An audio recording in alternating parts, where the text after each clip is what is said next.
سارے رسول بیٹھے تھے وہ کتابوں کی دکان پر، قرآن پاک ترجمے والے رکھے تھے. میں نے کہا بھی جس کا وضو ہے ترجمہ اٹھا لو ذرا دیکھو کیا ترجمہ.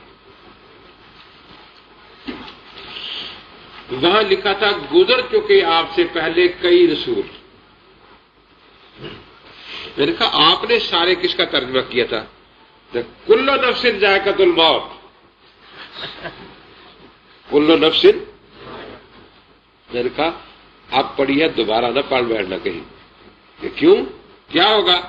میں نے کہا بھائی یہی آیت دیکھ کر تیری بیوی کو بھیج رہا ہوں کہ منشا مر گیا ہوا ہے، تو آگے نکاح کر لے. کیوں کر لے؟ میں تو ابھی نہیں مرا. تو میں نے کہا جب یہ منشے کی موت کا سرٹیفکیٹ نہیں بن رہی تو یہ عیسیٰ علیہ السلام کی موت کا سرٹیفکیٹ بھی نہیں ہے.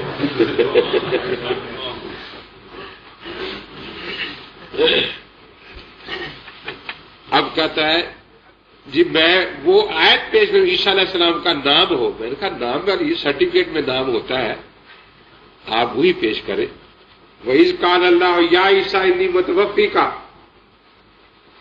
اب آیت پڑھ کے تو لوگوں سے کہتا ہے یہ مولوی بڑے ضدی ہوتے ہیں، سچی بات ماننا ان کی قسمت میں نہیں ہے. دیکھو آپ سارے جانتے ہیں کہ ہر شہر میں ہر گاؤں میں ایک رجسٹر ہوتا ہے جس پر لکھا ہوتا ہے پیدائش اور موت کا رجسٹر. اس میں لکھا تھا متوفی فلاں متوفی فلاں متوفی فلاں متوفی فلاں. تو وہاں آپ اس کا معنی کیا کرتے ہیں اس لفظ کا؟ کہتے مرا ہوا. کہتے دیکھو تم سب مان گئے ہو، مولوی بالکل نہیں مانے. میں نے کہا میں تو بالکل مانتا ہوں. مان لیا؟ میں نے کہا ہاں. پھر سرٹیفکیٹ بن گیا یا نہیں؟ میں نے کہا بن گیا. پھر میں نے کہا کس کا بنا؟ عیسیٰ علیہ السلام کا نہیں، اللہ کی موت کا بنا ہے. وہ کیسے؟ میں نے کہا کرو ترجمہ، کوئی چوکیدار والا معنی لگاؤ ذرا. واہ میں نے اور اس میں نے جب قال اللہ ہو، اللہ نے کہا. کون کہنے والے ہیں؟ کس کو؟ یا عیسیٰ، اے عیسیٰ انی متوفی، بے شک میں مرا ہوا ہوں. تو چوکیدار والا معنی کر رہے ہیں نا. تو میں نے کہا اللہ کی موت کا سرٹیفکیٹ بن گیا ہے، عیسیٰ علیہ السلام کا بھی نہیں بنا. وہ تو ایسا گھبرایا، کہتا جی میں نے 32 مناظرے پہلے کیے ہیں، کبھی کسی نے یہ کہا ہی نہیں مجھے. میں نے کہا چلو آج تو ماسٹر سے مناظرہ ہے نا، آج ہی صحیح. میں نے تو کہہ دیا ہے نا. پھر تجھے یہی نہیں پتا کہ کس کا سرٹیفکیٹ پیش کرنا ہے. بڑا پریشان.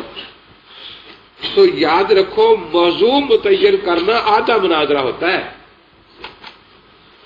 باطل پرست جو ہوتے ہیں ان کی ہمیشہ کوشش یہی ہوتی ہے کہ موضوع کوئی غلط قسم کا رکھ لیا جائے، کوئی اس میں ایسا بات رکھ لی جائے جس سے شور مچانے کا موقع ملے.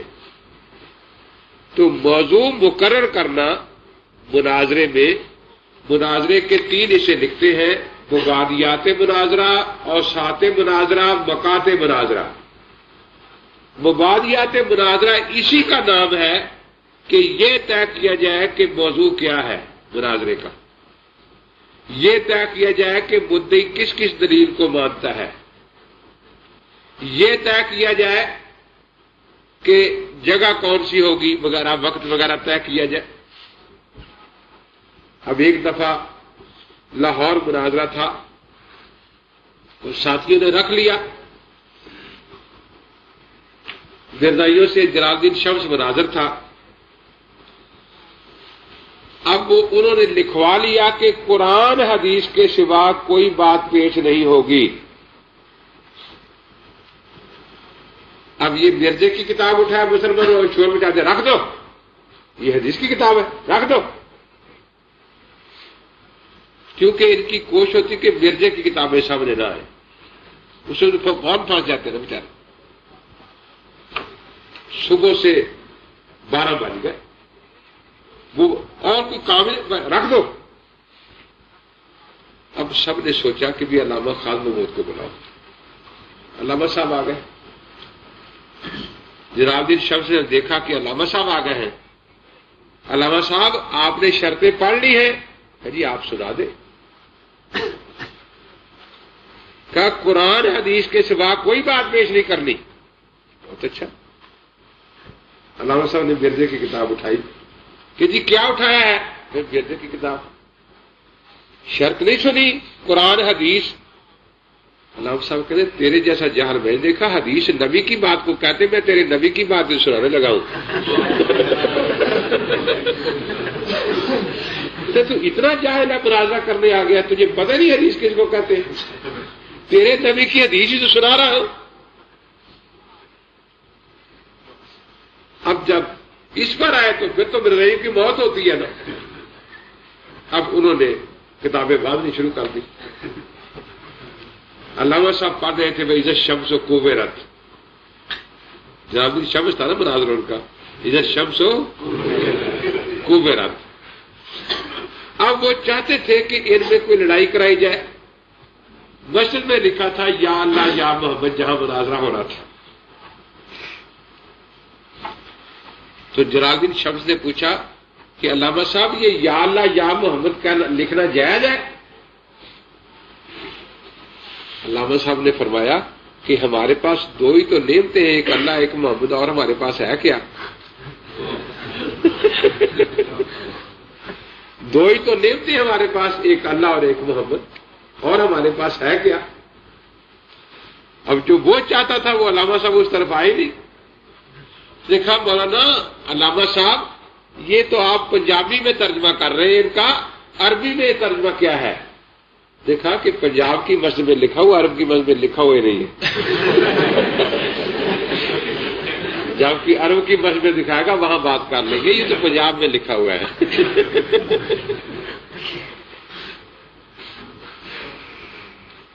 تو مبادیات مناظرہ میں دعویٰ کی تشریح اور تفصیل ہوتی ہے، اس لیے مبادیات بھی مناظر کو طے کرنے چاہیے.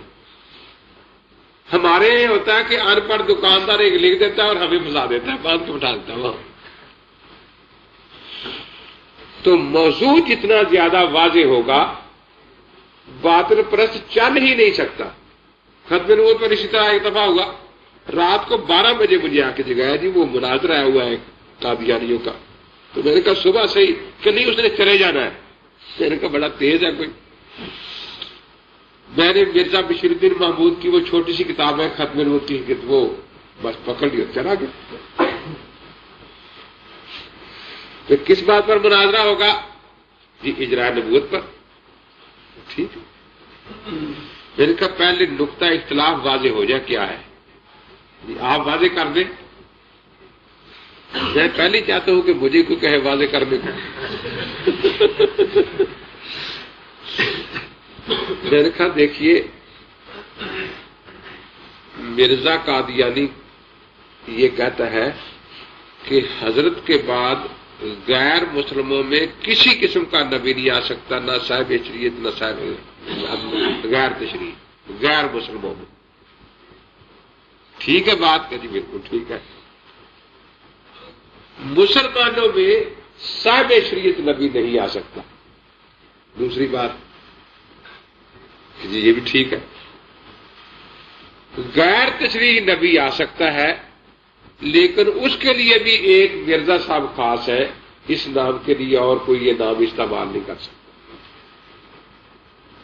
بالکل ٹھیک ہے.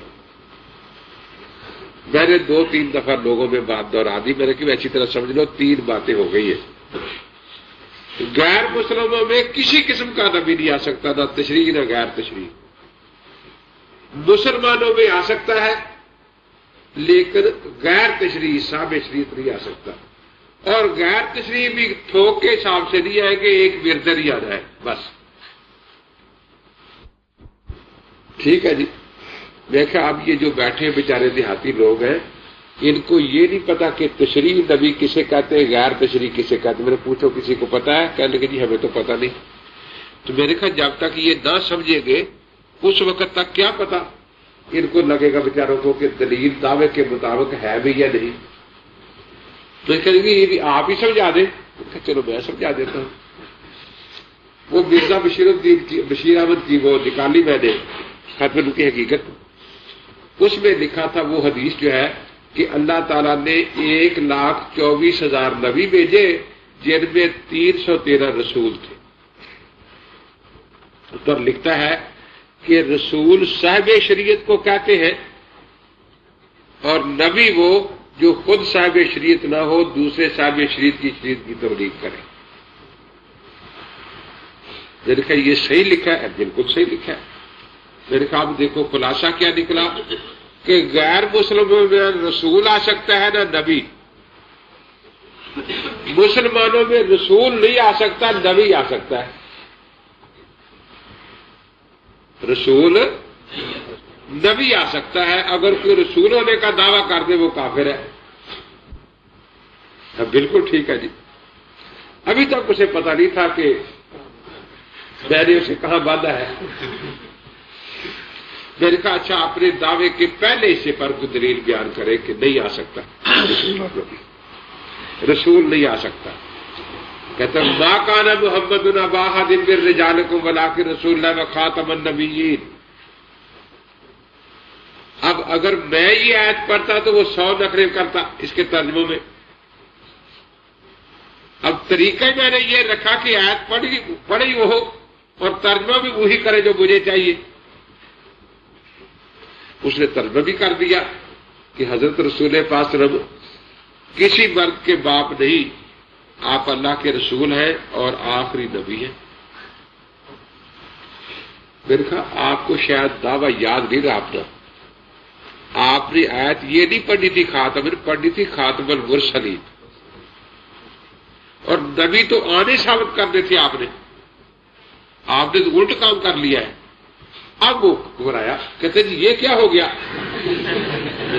مناظرہ ہو رہا ہے اور تو کچھ نہیں ہو رہا. جی آپ نے مجھے چکر دے دیا ہے.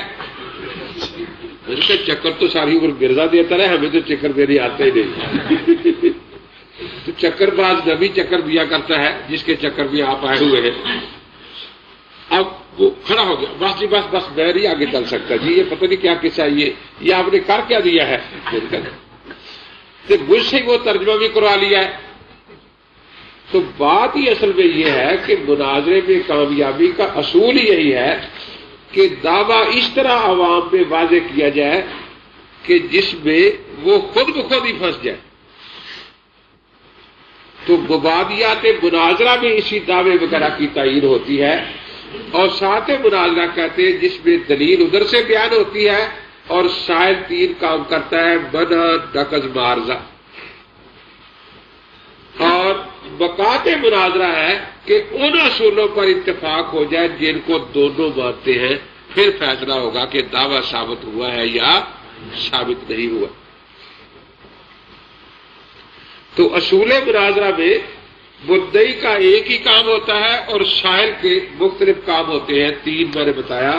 اور ترتیب بات, کوئی بات بھی آپ اصول سے کریں گے تو اس کا نتیجہ ضرور نکلے گا. دیکھو عدالت میں بھی یہی 2 فریق ہوتے ہیں, مدعی اور مطالع.